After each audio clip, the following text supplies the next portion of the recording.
Hi అండి, welcome to Geetika embroidery. ఎలా ఉన్నారండి అందరూ? నేనైతే చాలా బాగున్నాను. ఈరోజు మన వీడియో అయితే మీకు అందరికీ 3D ఎంబ్రాయిడరీ గురించి చాలామంది వినే ఉంటారు. చూడండి, ఫైనల్ అవుట్పుట్ అయితే అలా ఉంటుందండి బ్లౌజ్ మీదను.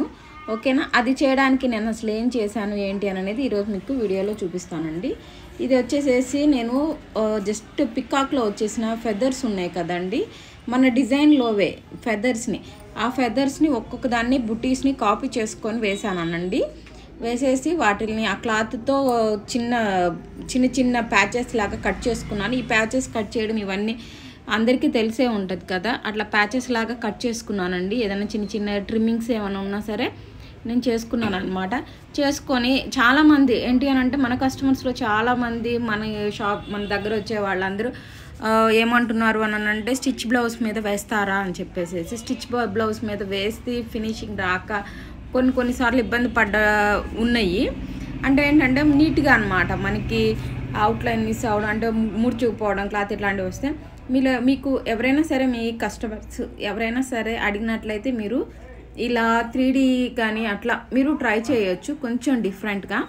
ఓకేనా? ఇది వచ్చేసేసి పికాక్ ఫెదర్స్, మన డిజైన్ నుంచి తీసుకున్న పికాక్ ఫెదర్స్ ఉంటాయి కదండి, అవి అండి. అవి ఏంటి అని అంటే, నేను దగ్గరగా 30 అలా బుటీస్ని అయితే ఒక కాటన్ క్లాత్ మీద, బ్లౌజ్ పీస్ మీద నేను వేసాను అనమాట. వేసి వాటిల్ని చిన్న చిన్న పీసెస్ కట్ చేసుకొని పక్కన పెట్టుకున్నాను. ఇప్పుడు చూడండి, ఎక్కడ వేసాను, ఏ బ్లౌజ్ పీస్ చూసారు కదా కాటన్ది, అదిగోండి నేను వేసినవి కూడా చూడండి ఎలా కట్ చేయాలి ఏంటి అని కూడా నేను చూపిస్తున్నాను. నా చేతిలో ఉన్నదైతే ట్రిమ్మర్ అండి. ఇది ఏంటి అని అంటే, మనకి చిన్న చిన్న దార పోగులను కూడా ఈజీగా కట్ చేయడానికి యూస్ అవుతుంది అనమాట. సో దానికోసం అయితే ఇది బాగా యూజ్ అవుతుంది అనమాట. మనం ఇట్లాంటివి వచ్చినప్పుడు, ఇట్లాగా 3D వర్క్ అనేది చేయాలి అనుకున్నప్పుడు ఏం చేస్తాము అని అంటే, ఫస్ట్ వచ్చేసేసి వెనక సైడ్, బ్యాక్ సైడ్ ఉంది కదా, ఆపోజిట్ సైడ్ బ్లౌజ్ పీస్కి బ్యాక్ సైడ్న వచ్చేసేసి మనం గమ్ అప్లై చేసి కొంచెం డ్రై అవనిచ్చాం అనుకోండి, ఆటోమేటిక్గా అదేమవుతుందంటే కొంచెం హార్డ్గా అనమాట, వెనకాల కొంచెం గట్టిగా ఉంటుంది. అప్పుడు మనకు కట్ చేయడానికి కూడా చాలా ఈజీగా ఉంటుంది అనమాట. మీరు కనుక అట్లా ట్రై చేసినట్లయితే చిన్న చిన్న ప్యాచెస్ని కట్ చేయడం చాలా ఈజీ అవుతుంది. చూడండి, నేను ఇప్పుడైతే ఆ ప్యాచెస్ని మీకు కట్ చేసి చూపిస్తాను. ఒక్కొక్క ప్యాచ్ని కట్ చేస్తున్నాను అనమాట. చూడండి, ఇట్లా ప్యాచెస్ని ఎక్కువ బల్క్గా కట్ చేయండి. మామూలు పెద్ద సీజర్ వాడుకోవచ్చండి. మీకు ఓకే అయితే మీరు అట్లా పెద్ద సీజర్నైనా వాడేసుకోవచ్చు.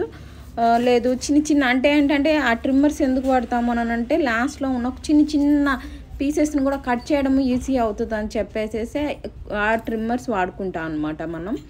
ఓకేనా? చూడండి, నేనైతే కట్ చేసేస్తున్నాను. మ్యాక్సిమం నేను పెద్ద సీజర్తోనే కట్ చేశాను. ఓకేనా? అట్లా మీరు అన్ని ప్యాచెస్ అన్నిటినీ రెడీ చేసుకున్న తర్వాత, ఒక ఫ్లవర్ని ఏదైనా రెడీ చేయాలి, ఎంబోసింగ్గా ఏదైనా ఒక ఫ్లవర్ని కనుక రెడీ చేయాలి అనుకున్నట్లయితే, మీరు ఫస్ట్గా ఇట్లాంటి చిన్న బుటీస్ని అట్లాంటి వాటిని కాపీ చేసుకొని అన్నిటిని క్లబ్ చేసుకొని మీరు ఒక షేప్లో అయితే అరేంజ్ చేయగలిగితే మీకు 3D వర్క్ చేయడం మీకు చాలా ఈజీ అవుతుందండి. ఇది చాలామందికి డౌట్ రావచ్చు, ఇది పెద్ద మిషన్స్లోనే వస్తుందా మేడం, చిన్న మిషన్స్లో రాదా అని అనేసి.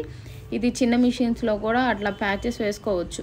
ఏంటి అంటే, మనకి ఒక ఐడియా రావాలి ఎన్ని ప్యాచెస్ పడతాయి ఏంటి, అది మనం అసలు డిజైన్ని ఎలా పెడితే ఎలివేట్ అవుతుంది, ఇవన్నీ మనకు ఒక ఐడియా వచ్చినట్లయితే, మనకి దాని గురించి కొంచెం ఐడియా ఉంటే చాలండి, ఈజీగా మనం ఈ ప్యాచ్ వర్క్ని అయితే చేసేసుకోవచ్చు. చూస్తున్నారు కదా, నేను మ్యాక్సిమం పెద్ద సిజర్తోనే చేశాను అనమాట.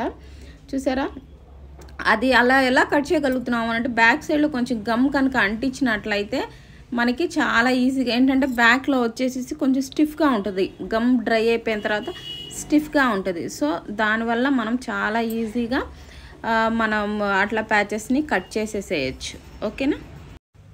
చూడండి, ప్యాచెస్ అన్నీ కట్ చేసేసిన తర్వాత నేనైతే ఇట్లా ఒక బ్లౌజ్ తీసుకున్నాను, అంటే ఆల్రెడీ స్టిచ్డ్ అనమాట. స్టిచ్ చేసిన బ్లౌజ్ని అయితే తీసుకున్నాను. దాని మీద ఈ ప్యాచెస్ని ఏంటంటే ఫ్లవర్ షేప్లో, అంటే కొంచెం పైకి లేచినట్లు, కొంచెం ఎంబాసింగ్గా ఉండేటట్లు అరేంజ్ చేయాలి అనుకుంటున్నాను. సో దానికోసం అయితే మాత్రం నేను ఒక ఆల్రెడీ స్టిచ్ చేసిన బ్లౌజ్ని అయితే తీసుకున్నాను. మన చాయిస్ అండి, దాన్ని ఎక్కడ ఎలా అరేంజ్ చేయాలన్నది మన చాయిస్. కాకపోతే మనకి షేప్ అనేది కరెక్ట్గా వస్తుందా లేదు మన ఒక ఆర్డర్లో పెట్టగలుగుతున్నామా లేదా, ఇవన్నీ చూసుకోవాలి. ప్లస్ ఏంటి అని అంటే, కింద ఉన్న క్లాత్ ఉంది కదా, ఆ క్లాత్కి గమ్ అనేది అంటుకోకుండా నీట్గా రావాలి.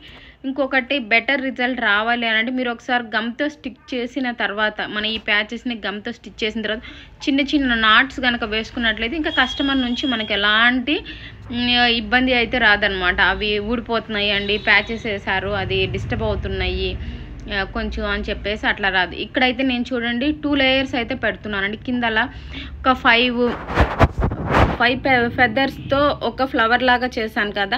అసలు నా మెయిన్ అజంప్షన్ ఏంటి అని అంటే అది అలా ఎంబోస్డ్గా పైకి లేచినట్లు కనిపించాలి అనమాట అని అనేసి నేను చేస్తుంది. దీనికి వచ్చేసేసి ఏం చేసాము అని అంటే ఫస్ట్ అలా పెట్టాం కదా, తర్వాత దానిపైన ఇంకొక లేయర్ అనమాట, ఇంకొక లేయర్తో అలాగే పెటల్స్ని నేను అరేంజ్ చేస్తున్నాను. ఇప్పుడైతే నేను వాడుతున్న గమ్ వచ్చేసేసి చూడండి B7000 గమ్ అనమాట. ఓకేనా, చూడండి నేనైతే అన్నిటినీ మనం ఎప్పుడైతే గమ్ అప్లై చేస్తామో కింద ఉన్న క్లాత్ కానీ ఏది కూడా డిస్టర్బ్ అవ్వకుండా మాత్రం కేర్ఫుల్గా చూసుకోవాలండి. చూసుకొని మీరు గమ్ని అయితే పెట్టేసేయండి.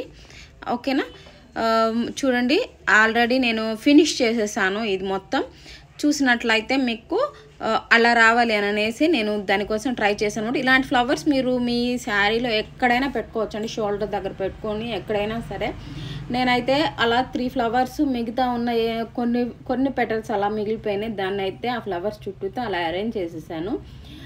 ఫ్రంట్లో కూడా ఒక బంచ్ లాగా వేసుకోవచ్చు, హ్యాండ్కి వేసుకోవచ్చు. ఏంటి అని అంటే మనం స్టిచ్ చేసిన బ్లౌజ్ మీద కూడా ఇలాగా ఎంబ్రాయిడరీ వర్క్ అనేది చేసి వాళ్ళకి ఈజీగా చూపించవచ్చు.